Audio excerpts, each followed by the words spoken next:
se llama Lo que tengo te doy. ¿Sí se alcanza a ver? Sí. Bien. ¿Qué está tan chiquito? Es que cambiamos de proyector porque quiero que vean unas imágenes que en el otro casi no se alcanzan a apreciar.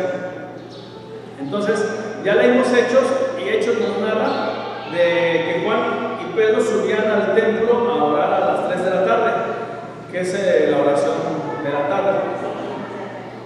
Y en esta hora era traído un cojo de nacimiento, no nos dice el nombre, pero sí nos da un dato importante, que era una persona que no caminaba desde el nacimiento.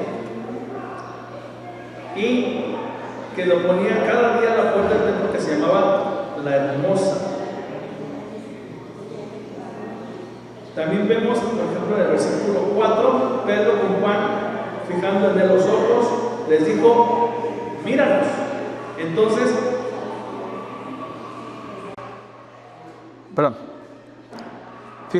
míranos. Entonces él les dijo, él les estuvo atento, esperando recibir algo. ¿Qué? ¿Quién sabe? 6. Mas Pedro dijo: no tengo oro ni plata, pero lo que tengo, eso sí te lo doy.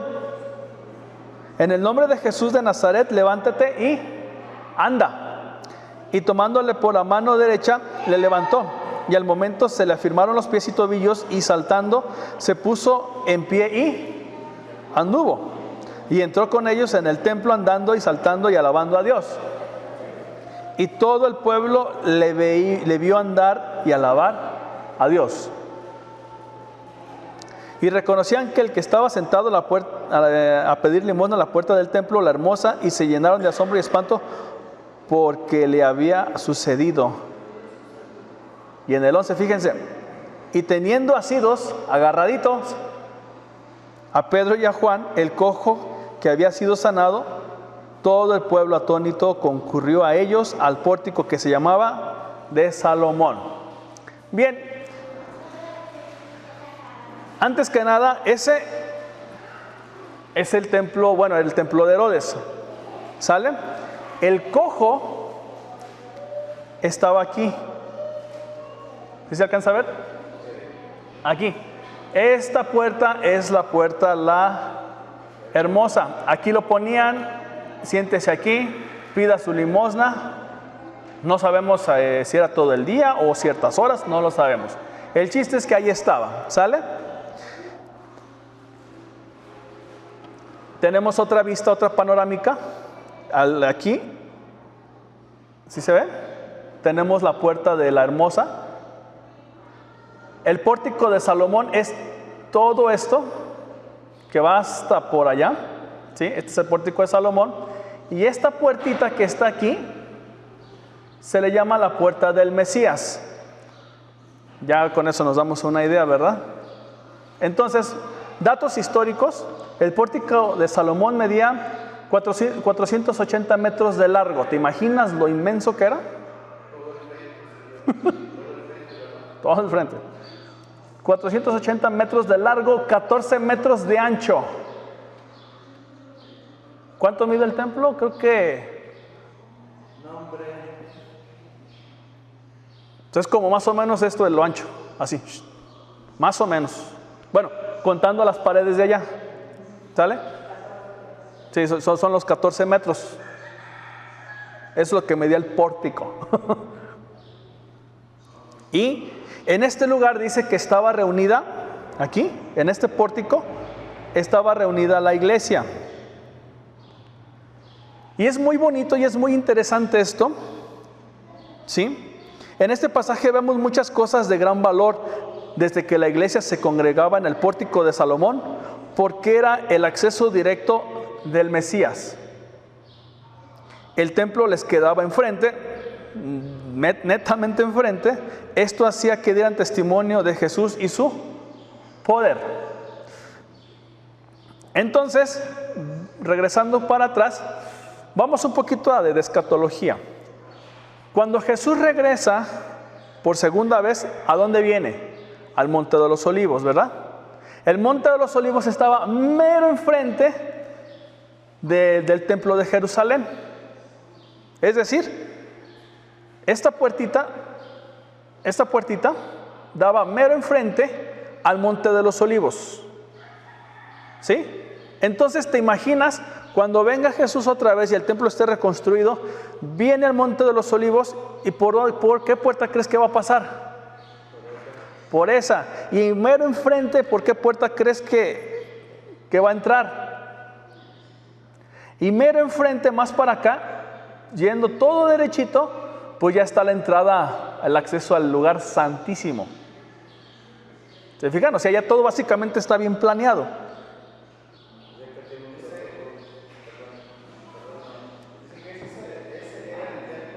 De Herodes. Sí. ¿Sí?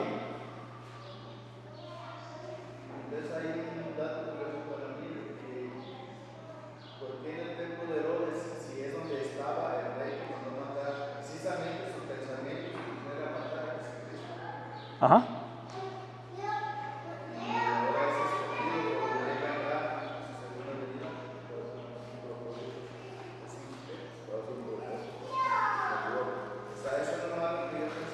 Ajá.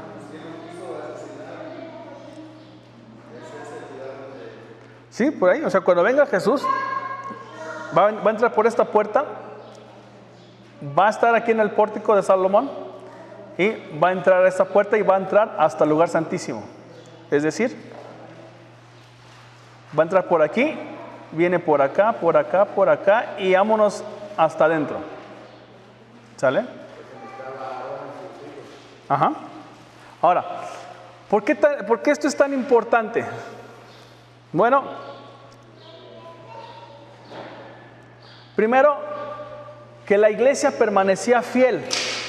El hecho de que se estableciera la iglesia en el pórtico de Salomón no era coincidencia, como lo acabamos de ver. Cuando vieron la sanación, el cojo se sanó.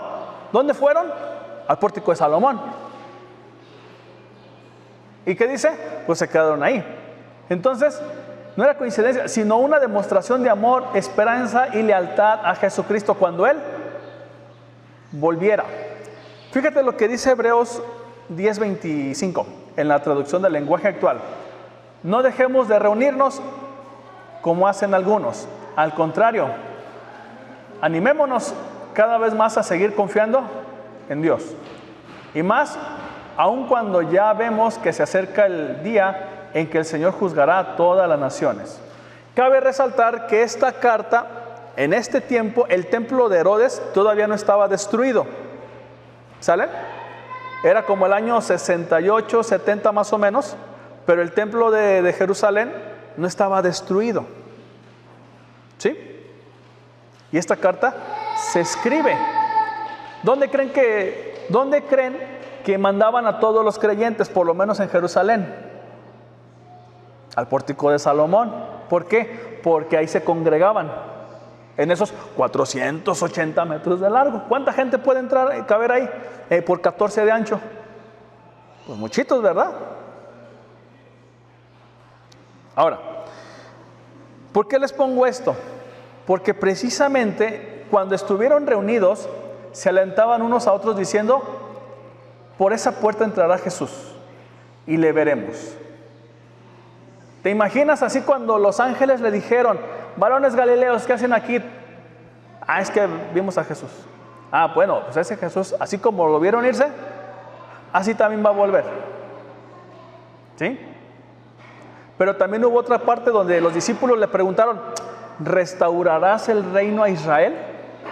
Y Jesús les dice: no les toca a ustedes saber el tiempo y la sazón, pero sí les toca saber que van a tener poder cuando venga el Espíritu Santo.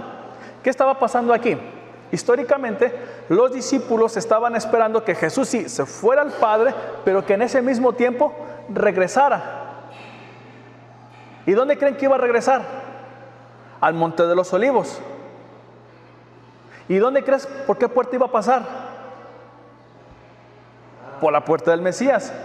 Y dime, cuando entraban al pórtico, ¿quiénes creen que lo iban a estar recibiendo? ¿Te das cuenta? La iglesia, porque la iglesia estaba reunida. Entonces, cuando hubieran visto a Jesús, porque estaban en vida los discípulos, y hubieran visto a Jesús entrar, porque ellos pensaban eso, que iba a volver, ¿qué creen que cómo se hubieran puesto? Contentos, felices. ¿Por qué? Porque lo están viendo otra vez, que ya viene. Por eso la iglesia no se apartó de ahí y dijeron, aquí nos vamos a quedar porque aquí lo vamos a ver. ¿Te das cuenta? Ese amor, esa lealtad que tenía. ¿Mande? No, ese templo ya desapareció. Ese que van a reconstruir. Uh-huh.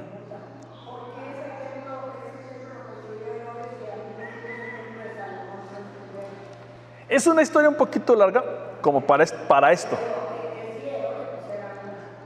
Herodes, es que eso es una historia un poquito larga. Se le conoce en sí como el templo de Herodes porque lo estaba construyendo. Uh-huh. O sea, de hecho se ve de las reconstrucciones desde el tiempo de Esdras. Pero con Esdras hubo unos problemitas de que construimos y nos destruyen hasta que les cae Roma. Y eso lo vemos en Macabeos y necesitamos ver Macabeos también para eso, porque en el mes Macabeos está el templo de Salomón o el segundo templo de Salomón, o sea, así se le llama. Es una historia un poco larga, no es para este momento. Y el templo pues queda en ruinas. ¿Por qué? Porque a alguien se le ocurrió prenderle fuego y explotó. Posteriormente lo empiezan otra vez a reconstruir en señal de victoria, pero en este caso por Herodes. Es una historia igual, son historias largas, que ahorita para el tiempo no.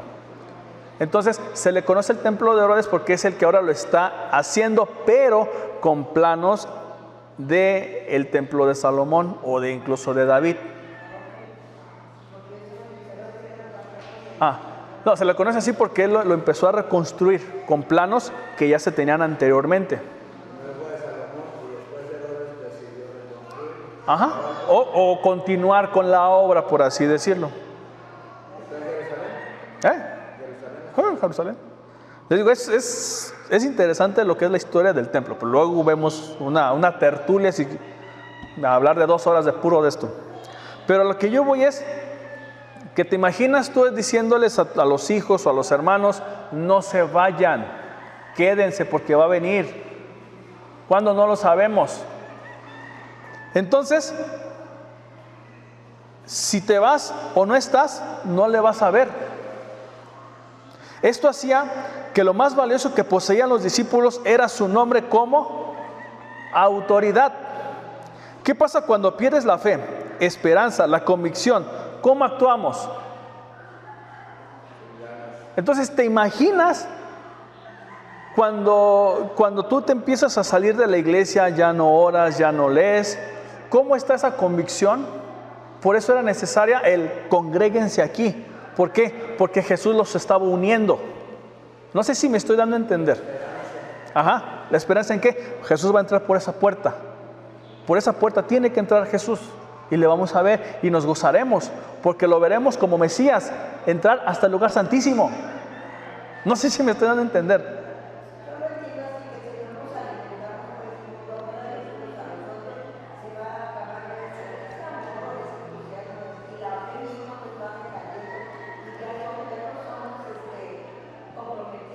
Ajá. Sí, por eso el hecho de que se reunieran aquí implicaba que Jesús los estaba uniendo. ¿Sí? Ese era el asunto, que Jesús estaba uniendo. Por eso la iglesia permanecía fiel. Ahí viene Jesús. Cuando no sé, pero viene. Sabemos que va a volver. Y ahí estaban. Es por esto que humanamente necesitamos ser y saber ser alentados.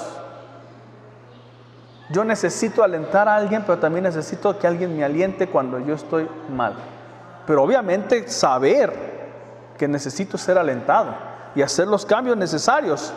Por ello pongo aquí la frase, quien con lobos anda, a aullar se enseña.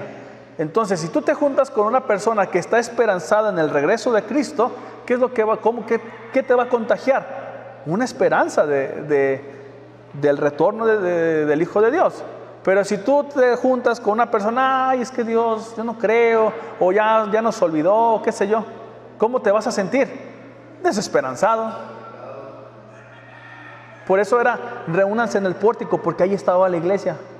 Porque su esperanza era que Jesús va a volver, viene al Monte de los Olivos y va a entrar por esas puertas. Imagínate si no hubiera sido así. Y de hecho, no pasó. Aún no pasa, porque no era su tiempo. Pero la esperanza los mantenía unidos. 1 Corintios 5:11 dice: sino que en efecto os escribo que no anduvierais en compañía de ninguno que llamándose hermano es una persona inmoral o avaro o idólatra o difamador o borracho o estafador. Con ese ni siquiera comáis, porque volvemos a lo mismo. Es, ¿qué vas a aprender? ¿Sí me va a entender? La acción es, ¿qué voy a aprender? ¿Qué me va a enseñar?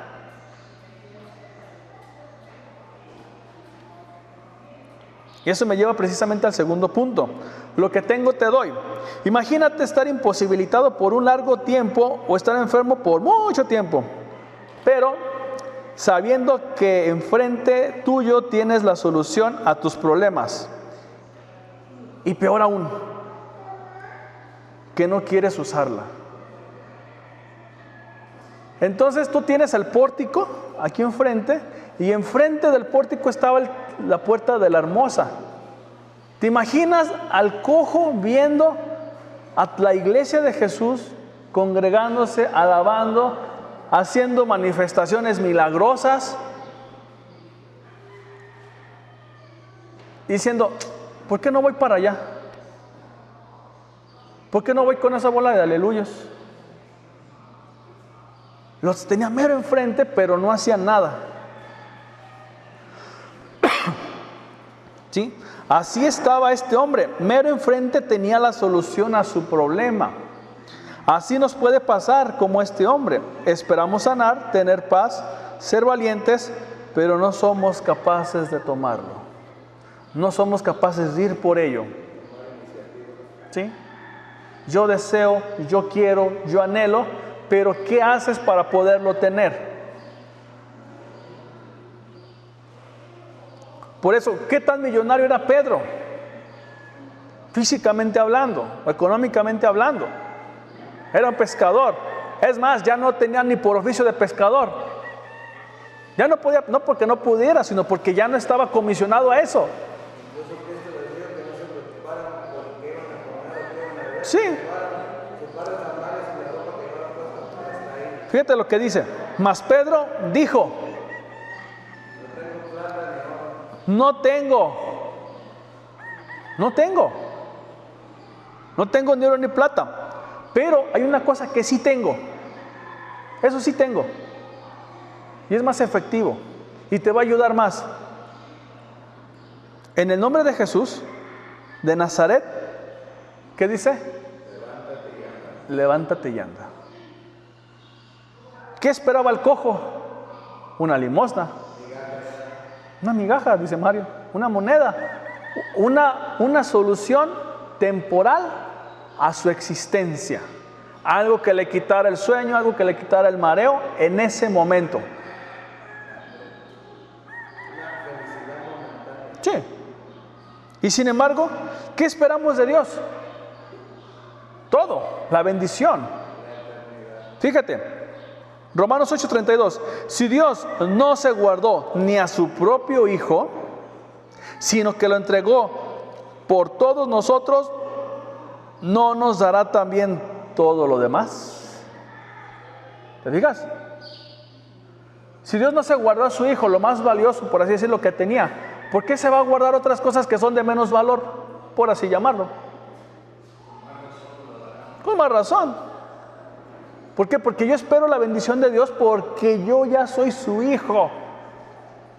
Yo ya fui comprado, fui rescatado, fui justificado, fui limpiado, fui santificado y soy su hijo. ¿Sí? Por eso Mateo 7:7 dice: pedid y se os dará, buscad y hallaréis, llamad y se os abrirá. No dice tal vez, a lo mejor. Quizá. Esperemos que así sea. No. Es una aseveración basada en una confianza. Si Dios nos dio todo en Cristo, y si Jesús dice pidan, ¿por qué no usar los recursos que tenemos para bendecir a los demás o a mí mismo? Hubo un cojo que le dijo, dame dinero, apóyame. Bueno, no tengo, soy honesto, no tengo económicamente, pero hay algo que sí tengo, el poder de Jesús, la autoridad de Jesús. Y no tan solo eso, esto me lleva al tercer punto, actúa. Si no hubiera actuado, ¿el cojo se hubiera levantado? No. Aunque hubiera sido la palabra, pero si no hubiera hecho esta acción de mover, el cojo ahí hubiera estado, aunque hubiera recibido la sanación. Y muchas veces, hermano, eso es lo que muchas veces nos pasa. Nos da Dios la sanidad, nos da la sanación, nos da la bendición, pero como que no la recibimos, como que ahí nos quedamos, paralíticos. Tal vez. Si ahí nos quedamos postrados porque no hay alguien que nos está diciendo, levántate. Nosotros ponemos esa barrera que nos impide en ocasiones recibir eso. Sí. Versículo 7. Y tomándole de la mano derecha, le levantó. Lo mismo hubiera sido de la izquierda, pero la derecha siempre está tipificada por autoridad o poder. ¿Se fijan? Lo mismo puede haber sido de la izquierda, no pasaba nada. Pero la derecha siempre está representado con autoridad o poder. Puedes, hazlo. No es un si quieres, si te parece, si te gusta. No, es hazlo. Hay poder, puedes ya hacerlo. ¿Sí? ¿Y qué pasó después de eso? Cuando lo levanta, ¿te imaginas la mentalidad del cojo? ¿Me voy a caer? ¿Me voy a lastimar? ¿Voy a sufrir una caída? Y muchas veces es lo que nos pasa a nosotros. Miedo, angustia, ansiedad de qué es lo que va a pasar cuando Dios te está levantando. Y fíjate qué pasó después cuando viene la bendición. Y saltando se puso en pie y anduvo. Una persona que había estado cerca de 40 años o más de 40 años que no podía caminar de nacimiento. ¿Qué habrá sentido caminar? ¿Qué habrá sentido sentir sus dedos y sus pies? Gozo, felicidad. 40 años ya puedo caminar. 40 años estoy bien. Y saltando se puso en pie y anduvo. Y entró con ellos en el templo, andando y saltando. ¿Y qué? Alabando a Dios. Fíjate que el cojo no dijo, no, aquí déjame. El cojo dijo, no, así estoy bien. ¿Y cuántas veces nosotros nos autolamentamos, perdón por la expresión, nos autofregamos a nosotros mismos por decir que a lo mejor no somos ni dignos ni capaces? ¿Recuerdan la imagen que les puse aquí de 2 gotas de agua, o como cristales, que decía, no puedo? Y la otra, sí puedo. ¿Sí recuerdan? Pues sí, efectivamente nunca vas a poder y no te vas a completar por tener esa clase de pensamientos. Cuando tienes pensamientos positivos, por así llamarlo, o que te van a bendecir, vas a poder, porque lo vas a lograr. Volvemos a lo que dice Romanos. Dios no nos va a dar todas las cosas si ya nos dio a su Hijo. ¿Qué impide que nos dé lo demás? Pero actúa. La bendición no se verá si no se actúa. El cristiano vive por la fe y debe actuar para recibir lo que Dios, ojo, ya te dio. ¿Sí? Dios ya te bendijo, ya te dio. ¿Qué es lo que hace falta? Que lo tomes, que te muevas. Ya está ahí.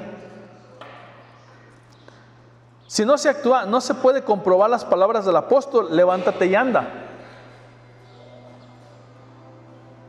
Porque le tuvo que estirar la mano, es lo que dice. ¿Te imaginas? Bueno, en el nombre de Jesús, levántate y anda. ¿Sí? Ahí te espero adentro. ¿Te imaginas qué hubiera hecho el cojo? ¿Se hubiera movido? No. ¿Por qué? Pues porque era toda la vida, el tipo estaba así. Pero necesitaba un pequeño impulso. Levántate. Levántate. Ahora te toca ejercer fe a ti. A ti te toca ejercer la fe, no a mí.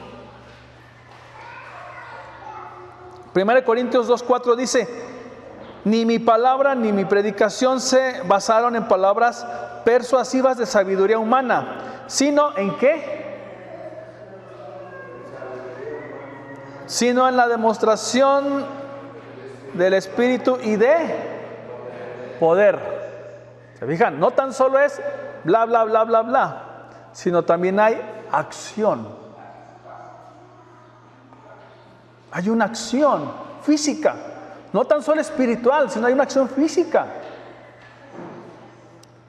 Por eso también necesitamos y es necesario que creamos en sanidades. Porque si aquí la demostración no tan solo es de poder espiritual, vamos, también es una demostración de poder física. Pero ya será la voluntad de Dios, no mía. Por eso Jesús dice: pidan, busquen y llamen. Estas tres palabras implican algo. Toca, busca, haz algo, pero hazlo. Marcos 11:23 dice: les aseguro que si alguno dice a este monte, quítate de ahí y tírate al mar, ¿qué dice? Creyendo, sin abrigar la menor duda en el corazón de lo que dice, sucederá. ¿Qué dice? Lo obtendrá. Pero fíjate lo que está diciendo: sin abrigar una duda en el corazón. ¿Por qué? Porque está confiando plenamente en Dios. Ahora entonces tú te imaginas por qué la iglesia estaba tan ferviente en el pórtico de Salomón esperando que Jesús volviera. ¿Por qué? Porque confiaban y le creían a Jesús que iba a volver. ¿Cuándo? No se sabe, no sabían ellos, pero tenían una cosa muy cierta: va a volver. ¿Por qué? Porque le dijeron los ángeles: así como lo vieron ir al cielo, así también va a volver. Oye, hermano, a mí me dicen eso y yo me quedo ahí hasta esperar a que vuelva. ¿Cuándo? No lo sé, pero yo tengo esperanza de que Él va a volver. Y hasta donde yo sé, los ángeles no mienten, porque no están capacitados para mentir, sino son mensajeros para dar una verdad. Cuando Dios te dé una bendición o te dé una palabra o estés leyendo una promesa, no se mueva de ahí. No te muevas de ahí, porque está hablando Dios. Y hasta donde yo sé, Dios no es un ser o un hombre que mienta. Dijo y no va a ser.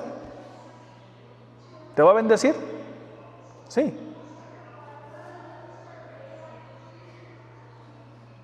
Por eso expresa: sin abrigar la menor duda en el corazón. ¿Por qué? Porque estamos hablando de una relación. Me estoy relacionando con mi papá. ¿Por qué yo debo de temer? Por eso la semana pasada, si mal no recuerdo, o hace 15 días les dije: ¿cómo te sentirías tú como padre si tu hijo te dijera: papá, la neta ya no te creo? ¿Sí recuerdan? Tantas veces que tú: ¿qué para la otra, mi hijo? Ya te prometo que esta vez, ahora sí te lo vamos a comprar, ahora sí vamos a ir a tal parte, y no pasa, y no pasa. Y llega un día en que tu hijo te dice: no, ya no te creo. No te dice: eres un mentiroso por respeto, por temor o no sé. Pero ¿qué sientes? Ese es mi hijo. ¡Qué orgullo tengo! ¿Sí, verdad? Te sientes devastado, te sientes mal. Y dices: ay, hijos. ¿Por qué? Porque se gestó en el niño que mi papá no cumple. Una decepción. Pero hasta donde yo sé aquí, no habla de decepción, es confía completamente. ¿Qué puedes dar si te apartas del Señor? Nada. ¿Cómo se mantendría tu fe si no eres motivado por la esperanza de los demás? Si los discípulos no estuvieran en el pórtico de Salomón, ¿hubieran dado el cojo? Porque, les repito, el cojo tenía mero enfrente a la iglesia aquí, a la bola de aleluyos, viéndolos y diciendo, mira qué chistoso. Fíjate qué es lo que hacen. Mira, ya se sanó uno. Mira.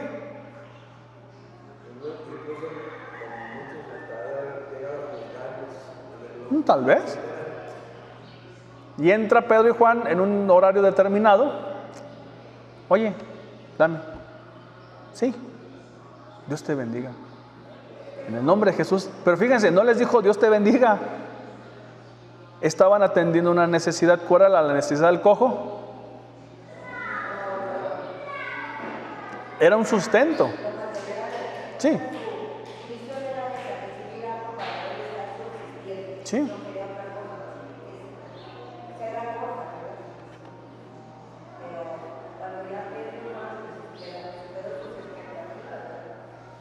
Así es. La gente, hermanos, nos mira y ve lo que hacemos, quieramos o no. Pero siempre existe el día de la desgracia, día del infortunio. Y no hablo para los creyentes, porque se supone que nosotros estamos resguardados en la mano de Dios. Entonces, no nos debiera de sorprender. Ay, me sorprendió la desgracia. No sé si me estoy dando a entender como en ese aspecto.